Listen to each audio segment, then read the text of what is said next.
Yan, hello guys. Samahan nyo kami ngayon sa aming bagong adventure. Dito po kami ngayon sa city, sa Calapan City, upang kami po ay mambili ng mga gamit ng mga aking anak at malapit ng pasukan. Di po namin akalain na meron pala kaming kasama. Ayan, dala-dala namin hanggang dito. Ito pong langgam na ito. Dalawa po yan. Siguro po yun ay nagde-date. Wow! Ayan, pumasok na po kami dito sa loob ng Unitap upang mamili po ng mga gamit na bibilhin. Ayan. Napakalawak po na itong Unitap na ito. Lang pag first time po ay talagang ikaw ay maliligaw. Saka napakarami po ng mga namimili dahil nga ay malapit na nga po ang pasukan. Ayan. Saka napakarami po ng mga paninda nila. Napahiwalay nga po sa aking mga kasama. Dahil sila po ay bibili po ng magkabukod po kami ng pinuntahan section.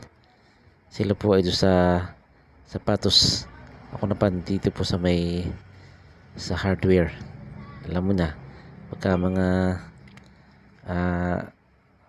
trabaho mo ay talagang construction at talagang papabili ka ng anumang ng gamit na pwedeng magamit. Ayan. Ayan, inabutan na po kami ng tanghali, kaya dito na po kami nagpasyang kumain sa Jollibee. Ayan. Habang po kami ay umuorder po ng pagkain namin, ay andito pala po si Jollibee. Talaga naman pong tuwan-tuwa ang mga bata, lalo na po na si Jollibee po ay nagsasayaw na. Yeah.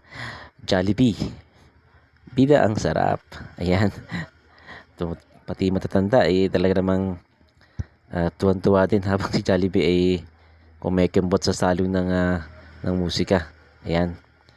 Talaga naman pong pati yung mga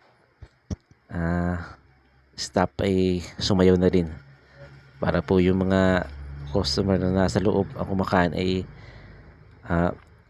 maaliw habang sila ay kumakain. Ayan. Sige, Jollibee, ihato mo. Sige pa.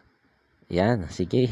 Woo! Talaga naman pong pag nakikita mo si Jollibee sumasayaw, talaga namang napapasayaw din ang hindi lang mga bata, pati po mga matatanda. Ayan. Dito na po yung aming order. Dumating na.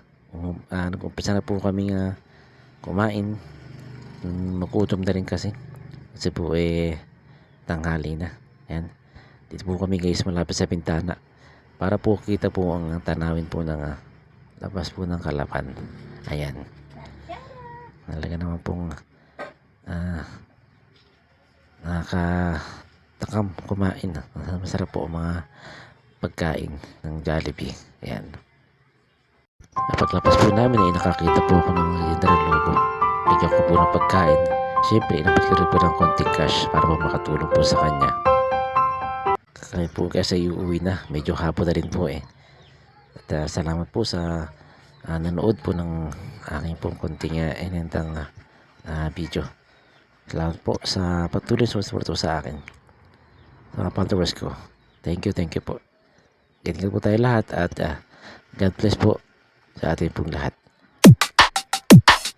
Thank you po Lord sa lahat ng mga blessing.